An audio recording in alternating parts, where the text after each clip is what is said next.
Mon lit m'a tellement manqué, Walter. Et toi, tu m'as énormément manqué aussi. Ma mère va à présent pouvoir rester avec Victor. Ah, Walter, tu sais pas à quel point ça me fait plaisir. Écoute, il y a un moment où j'ai pensé que j'allais plus jamais pouvoir revoir ma mère, tu sais. Bien sûr. Mais quoi qu'il en soit, comme le dit le dicton, il faut jamais perdre espoir. Parfois, oui.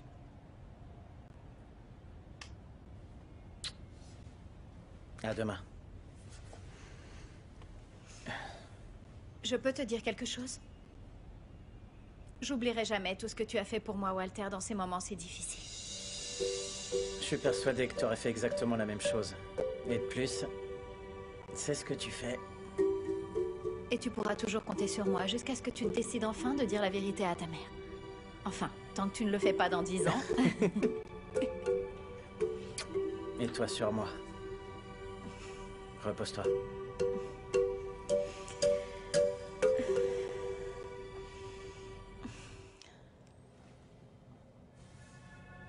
Je t'ai promis, Victor, que j'allais faire de toi non seulement un footballeur, mais le meilleur footballeur de l'histoire. Que tu deviendrais une étoile qui brille de 1000 feux. Mais non. Ici, les seules étoiles qui existent, ce sont les étoiles de mer. Eh bien alors, on va aller ailleurs. Tu veux toujours aller là-bas? À Paris, là-bas, au Bernabéu? Oui?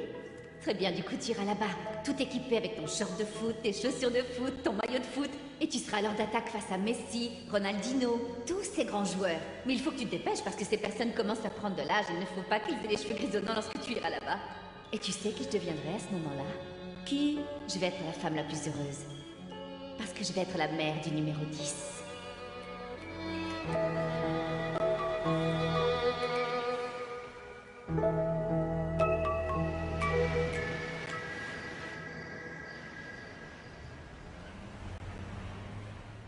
Non, écoute, je n'ai pas voulu parler avec Tina parce que, bon sang, avec toutes ces choses qu'elle a vécues là-bas, je suppose qu'elle aura envie de dormir au moins 8 jours d'affilée. Mais c'est quoi, ça? Hein? J'en ai aucune idée, mais... Alors, qu'est-ce que vous pensez de cette petite merveille, hein? Et vous savez de quoi il s'agit? Non, aucune idée. Mais ça doit être quelque chose de très important et de très grand, parce qu'en fait, imaginez, il est écrit prochaine inauguration comme dans les grands centres commerciaux. Ça, c'est un coup de maître, en d'autres mots. À présent, oui, le centre commercial Rubiano va maintenant jouer dans la cour des grands. Et alors, qu'est-ce qui vous met de si bonne humeur, associé?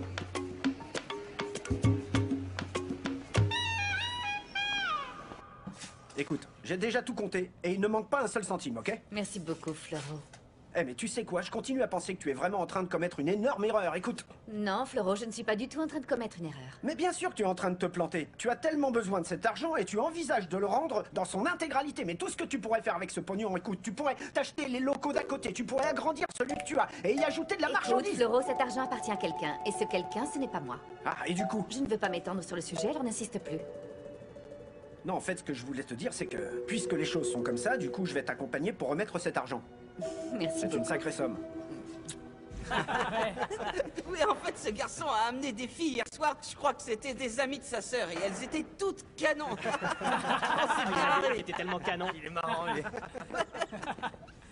Ouais. Allons, jeunes gens, ça suffit, arrêtez-moi ce cirque. À l'entraînement. Dis-moi, Hernandez, mais qu'est-ce que tu fais ici, bon sang? Coach, je suis vraiment désolé de ne pas avoir pu venir hier. En fait, j'ai eu un souci de dernière minute. Ah oui? Eh ben maintenant, t'as un autre problème. Et très grave, jeune homme. Comment ça? Y a pas de comment ça, fais-moi plaisir. Débarrasse-moi de tout ce qu'il y a dans ce casier. Prends tes affaires et fiche le camp d'ici. Mais non, coach, attendez, Si, coach. J'en ai ma claque de travailler sans arrêt, que tu n'es pas un bon gardien, jeune homme. Je t'ai pourtant prévenu à plusieurs reprises. Mais bien sûr, comme tout ce que je vous dis à tous, ça rentre par une oreille et ça ressort par l'autre. Et d'ailleurs, tu sais que ton poste est maintenant occupé. Comment ça? Attendez, Oui, jeune homme. Guatibonza va te remplacer. Et il est appuyé par le président du club et tout ça. Du coup, il n'y a plus rien à faire. Et je veux plus te revoir traîner par ici.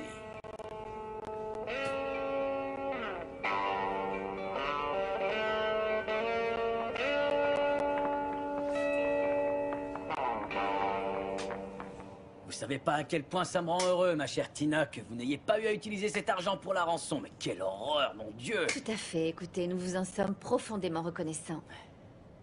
Merci beaucoup de nous avoir tendu la main lorsqu'on en avait le plus besoin. Je vous en prie, c'est moi qui vous remercie de m'avoir pris en considération. Je resterai toujours à votre disposition. Très bien, tout est là, vous pouvez tout compter. Mais comptez sur quoi? Votre argent? Non, non, non, non, non, non, non. Cet argent, il n'est pas à moi. Cet argent, il vous appartient, oui. Puisque j'ai dit à Victor que je lui remettais l'argent, et qu'en contrepartie, de son côté, il m'autorisait à être son agent et que ça ne lui posait aucun problème. Mais vous savez très bien que Victor est encore mineur. Il ne peut pas prendre une telle décision. Ok, je ne vais pas discuter ce point, vous avez tout à fait raison. Mais je ne veux surtout pas court-circuiter le cours normal des choses, non. Mais écoutez, étant donné les circonstances, eh bien, il va falloir que je parle avec Victor. Écoutez, je crois qu'il y a ici un malentendu. Je trouve regrettable qu'il en ait été ainsi, mais cet argent vous appartient. Oui, vous avez tout à fait raison. Ici, en ce moment même, il y a un malentendu parce qu'avant, il n'y en avait aucun. J'ai parlé avec votre fils. Je lui ai dit que je serais son représentant et il était d'accord. Mais en fait, moi non, et je suis sa mère, n'est-ce pas? Hein? Vous le savez pertinemment, Kalidoso, que vous seriez la dernière personne sur Terre que je laisserais être le représentant de mon fils. Ma chère Tina, vos propos m'offensent et me surprennent également, vous savez. Vous êtes rancunière à ce point, vous n'avez pas oublié ce qui s'est passé. En réalité, je sais exactement le genre de personne que vous êtes, et vous ne représenterez jamais mon fils, que ce soit bien clair. Écoutez, pourquoi on ne ferait pas une chose, hein? Je vois que vous êtes un peu exalté. Je comprends parfaitement que vous soyez des personnes occupées, tout comme moi, parce que j'ai énormément de choses à faire, comme par exemple un contrat qu'il va falloir que je vous fasse parvenir pour que vous le signiez. De plus, j'ai également du pain sur la planche en tant que futur représentant de Victor. À moins que votre fils n'ait aucune parole. Le fait d'avoir réalisé cet investissement a été la